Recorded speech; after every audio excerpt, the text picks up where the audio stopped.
Hello everyone, welcome to my channel. இன்னைக்கு நாம standard 12th physics unit number 1 எலக்ட்ரோஸ்டாட்டிக்ஸில் example 1.12 வந்து பார்க்குறோம். கொஸ்டினில் வந்து ஒரு டயக்ராம் வந்து கொடுத்துருக்காங்க. அந்த டயக்ராமில் வந்து ஒரு பாசிட்டிவ் சார்ஜ் வந்து கொடுத்துருக்காங்க. அந்த பாசிட்டிவ் சார்ஜோட மேக்னிடியூட் வந்து +9 மியூ கூடும்னு கொடுத்துருக்காங்க. இந்த இடத்துல மியூங்கிற வேல்யூ வந்து என்னென்னு பார்த்தோம்னா 10⁻⁻⁶ தெரிஞ்சுக்கோங்க. அடுத்தது இந்த பாசிட்டிவ் சார்ஜுக்கும் பிங்கிற இந்த பாயிண்ட்டுக்கும் நடுவில் இருக்கக்கூடிய டிஸ்டன்ஸ் வந்து 10 மீட்டர். அடுத்து இங்கே பிங்கிற பாயிண்ட்டுக்கும் கியூங்கிற பாயிண்ட்டுக்கும் நடுவில் இருக்கக்கூடிய டிஸ்டன்ஸ் வந்து 6 மீட்டர் கொடுத்துருக்காங்க.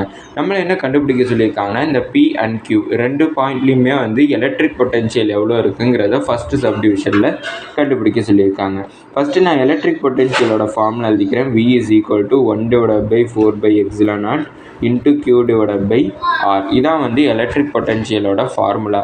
அப்படின்னா V at P, அதாவது Pங்கிற பாயிண்டில் V, அதாவது எலக்ட்ரிக் பொட்டன்ஷியல் கண்டுபிடிக்கிறதுனால VPன்னு எழுதிக்கிறேன் ஈக்குவல் டு 1/4/ε0ங்கிறது இங்கே ப்ரொபோர்ஷனாலிட்டி கான்ஸ்டன்ட் Kவை வந்து டினோட் பண்ணுது. Kவோட வேல்யூ நம்மளுக்கு தெரியும் 9 × 10⁹ அடுத்தது இங்கே கியூங்கிறது எதை டினோட் பண்ணுதுன்னு பார்த்தோம்னா கொடுத்துருக்கக்கூடிய சார்ஜ், அது என்னென்னு பார்த்தோம்னா +9 μc.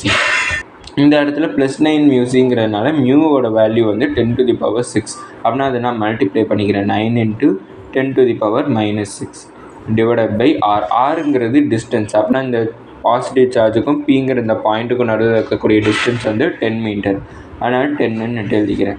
அப்படின்னா 9 × 9 வந்து எனக்கு 81 கிடைக்கும். இன்ட்டு பேஸ் வந்து சேம் ஆச்சுன்னா பவர் ஆட் பண்ணுவோம். அப்படின்னா 9 - 6 வந்து எனக்கு 3 கிடச்சிருக்கு. அப்படின்னா 10⁻3/10. 10ஆல் டிவைட் பண்ணுறப்ப எனக்கு 8.1 × 10⁻3 எனக்கு கிடச்சிருக்கும். இங்கே வந்து நம்ம எலக்ட்ரிக் பொட்டன்ஷியல் வந்து கண்டுபிடிச்சிருக்கோம். அதோட யூனிட் வந்து வோல்ட். இப்போ வந்து நான் கியூங்கிற பாயிண்டில் எலக்ட்ரிக் பொட்டன்ஷியல் எவ்வளோன்னு கண்டுபிடிக்கணும். அப்படின்னா அதே ஃபார்முலா தான் 1/4/ε0 × Q/R. இங்கே வந்து K, அதாவது ப்ரொபோர்ஷனாலிட்டி கான்ஸ்டன்ட்டோட வேல்யூ வந்து 9 × 10⁹. சார்ஜ் வந்து எனக்கு 9 × 10⁻3 -6 இந்த ஆருங்கிறப்ப டிஸ்டன்ஸ் வந்து டினோட் பண்ணுது. கியூங்கிற பாயிண்ட்டுக்கும் பிங்கிற பாயிண்ட்டுக்கும் நடுவில் இருக்கக்கூடிய டிஸ்டன்ஸ் தான் வந்து 6. ஆனால் நம்ம சார்ஜில் இருந்து தான் பார்க்கணும். சார்ஜில் இருந்து பார்க்கணுங்கிறப்ப இந்த 10ஐயும் 6ஐயும் ஆட் பண்ணணும். ஆட் பண்ணால் எனக்கு 16 கிடைக்கும். அப்படின்னா /16. அப்படின்னா 9 × 10 வந்து 81 × 10⁻, பேஸ் சேமாக இருந்துச்சுன்னா பவர் ஆட் பண்ணுவோம். அப்படின்னா 9 - 6 வந்து 3/16. அப்படின்னா 81ஐயும் 16ஐயும் டிவைட் பண்ணுறப்ப எனக்கு வேல்யூ என்ன கிடைக்குன்னு பார்த்தோம்னா 5.06 × 10⁻3 வோல்ட்டுன்னு எனக்கு கிடச்சிருக்கு. இப்போ வந்து இதை பார்த்தோம்னா எனக்கு பிங்கிற பாயிண்ட் அடுத்து கியூங்கிற பாயிண்ட் ரெண்டுக்கும் நடுவில் இருக்கக்கூடிய ரெண்டு பாயிண்ட்டோட எலக்ட்ரிக் பொட்டன்ஷியல் வந்து கண்டுபிடிச்சிருக்கோம். இப்போ இந்த ரெண்டு பாயிண்ட்டுக்கும் நடுவில் இருக்கக்கூடிய பொட்டன்ஷியல் டிஃபரன்ஸ் வந்து எவ்வளோன்னு கண்டுபிடிக்கணும். பொட்டன்ஷியல் டிஃபரன்ஸ் எவ்வளோன்னு கண்டுபிடிக்கிறதுக்கு ∆V is equal to VP, அதாவது பிங்கிற பாயிண்ட்டோட எலக்ட்ரிக் பொட்டன்ஷியலையும் கியூங்கிற பாயிண்ட்டோட எலக்ட்ரிக் பொட்டன்ஷியலையும் மைனஸ் பண்ணால் நம்மளுக்கு ஆன்சர் கிடச்சிடும். நான் 8.1ஐயும் 5.06ஐயும் மைனஸ் பண்ணுறேன். 10⁻⁻3 வந்து நான் காமனாக எடுத்துடுறேன். ரெண்டையுமே நான் மைனஸ் பண்ணுறப்ப எனக்கு வேல்யூ 3.04 வந்து கிடச்சிருக்கு. இன்ட்டு 10⁻3 வோல்ட்டுன்னு கிடச்சிருக்கு. இதோட ஃபஸ்ட் சப்டிவிஷன் முடியுது. அடுத்து செகண்ட் சப்டிவிஷன் பார்ப்போம். செகண்ட் சப்டிவிஷன் என்ன கொடுத்துருக்காங்கன்னு பார்த்தீங்கன்னா நம்மளுக்கு டயக்ராமில் கொடுத்துருக்கக்கூடிய சார்ஜ் வந்து என்னென்னு பார்த்தோம்னா +9 μc. அந்த +9 μcங்கிற சார்ஜுக்கு பதிலாக -9 μcங்கிற சார்ஜை ரீப்ளேஸ் பண்ணோம்னா அப்போனா பி அண்ட் கியூங்கிற பாயிண்ட்டோட எலக்ட்ரோஸ்டாட்டிக் பொட்டன்ஷியல் எவ்வளோ இருக்குங்கிறத கண்டுபிடிக்க சொல்லியிருக்காங்க. அப்படின்னா VP is equal to நம்ம இந்த இடத்துல -9 ரீப்ளேஸ் பண்ண போகிறோம். -9 ரீப்ளேஸ் பண்ணால் எனக்கு இந்த இடத்துலையும் மைனஸ் வரும், இந்த இடத்துலையும் எனக்கு மைனஸ் வந்திருக்கும். அப்போனா எனக்கு VP என்னென்னு பார்த்தோம்னா 8.1 × 10⁻3 வோல்ட் வந்து கிடச்சிருக்கும். அடுத்தது VQ. அப்படின்னா எனக்கு கியூங்கிற பாயிண்டில் எனக்கு எலக்ட்ரிக் பொட்டன்ஷியல் கண்டுபிடிக்கணும். அப்படின்னா இந்த இடத்துல எனக்கு மைனஸ் வந்து ரீப்ளேஸ் ஆகிருக்கு, இங்கேயும் ஒரு மைனஸ் கிடச்சிருக்கும். அப்படின்னா -5.06 × 10⁻3 வோல்ட்டுன்னு கிடச்சிருக்கும். இப்போ இந்த ரெண்டு பாயிண்ட், அதாவது P அண்ட் கியூங்கிற பாயிண்ட்டோட பொட்டன்ஷியல் டிஃபரன்ஸ் வந்து என்னென்னு பார்க்கணும். அப்படின்னா ∆V is equal to VP - VQ. அப்படின்னா VP வந்து -8.1 மைனஸ் VQ என்னென்னு பார்த்தோம்னா -5.06. அடுத்து 10⁻3 காமனாக எடுத்துடுறேன்.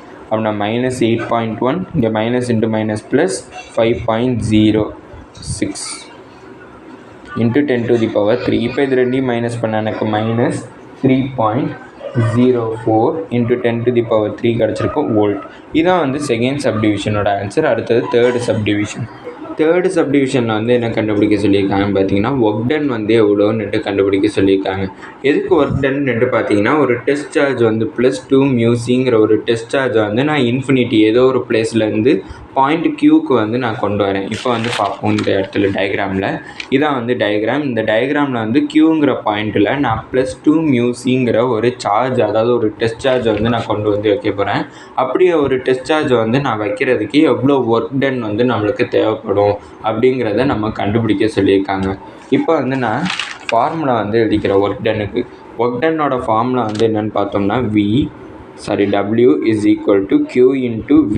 இந்த இடத்துல Qங்கிறது எதை டினோட் பண்ணுதுன்னு பார்த்தோம்னா அந்த டெஸ்ட் சார்ஜோட மேக்னிடியூடை வந்து டினோட் பண்ணுது. அடுத்தது Vங்கிறது எதை டினோட் பண்ணுதுன்னு பார்த்தோம்னா எலக்ட்ரோஸ்டாட்டிக் பொட்டன்ஷியலை டினோட் பண்ணுது. இந்த இடத்துல எலக்ட்ரோஸ்டாட்டிக் பொட்டன்ஷியலுங்கிறப்ப P and Q ரெண்டுமே இன்வால்வ் ஆகிருக்கு. எதோடதுன்னுட்டு நம்மளுக்கு டவுட் வரும். Qவோட எலக்ட்ரோஸ்டாட்டிக் பொட்டன்ஷியல் தான் வந்து நம்ம யூஸ் பண்ணுற மாதிரி இருக்கும். ஏன் Qவோடது யூஸ் பண்ணுறோன்னு பார்த்தோம்னா அந்த டெஸ்ட் சார்ஜ் வந்து Qங்கிற பாயிண்டில் தான் வந்து நம்மளுக்கு ப்ளேஸ் பண்ணுறாங்க. அதனால தான் Qங்கிற பாயிண்ட்டோட எலக்ட்ரோஸ்டாட்டிக் பொட்டன்ஷியலோட வேல்யூவை யூஸ் பண்ண போகிறோம்.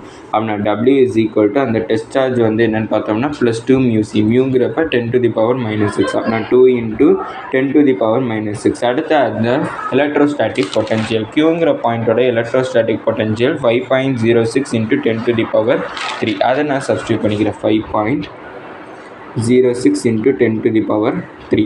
அப்படின்னா 2 × 5.06 ரெண்டையுமே மல்டிப்ளை பண்ணால் 10.12 வந்து எனக்கு கிடச்சிருக்கும். இன்ட்டு இங்கே பேஸ் வந்து சேமாக இருக்கிறப்ப பவரை ஆட் பண்ணுவோம். அப்படின்னா -6 + 3 வந்து எனக்கு 10 to the power -3 வந்து கிடச்சிருக்கும். அடுத்தது ஒர்க்கை வந்து நம்ம என்னென்னு டினோட் பண்ணுவோம்னு பார்த்தோம்னா ஜூலில் வந்து டினோட் பண்ணுவோம். அப்படின்னா ஒர்க் டன் எனக்கு எவ்வளோ கிடச்சிருக்குன்னு பார்த்தோம்னா 10.12 × 10 to the power -3 ஜூல் வந்து எனக்கு கிடச்சிருக்கு. இதோட இந்த வீடியோ முடிஞ்சிச்சு. மறக்காம நம்ம சேனலை சப்ஸ்கிரைப் பண்ணி சப்போர்ட் பண்ணுங்கள். நீங்கள் கொடுக்கக்கூடிய ஒவ்வொரு சப்ஸ்கிரைபும் எனக்கு மிகப்பெரிய சப்போர்ட்டாக இருக்குது. இந்த வீடியோ பிடிச்சிருந்துச்சுன்னா லைக் பண்ணுவீங்க. ஏதாச்சும் டவுட்ஸ் இருந்தாலும் நான் ஏதாச்சும் இம்ப்ரூவ் பண்ணணும்னு நினச்சாலும் அதை கமெண்ட்டில் சொல்லிடுங்க. தேங்க்யூ.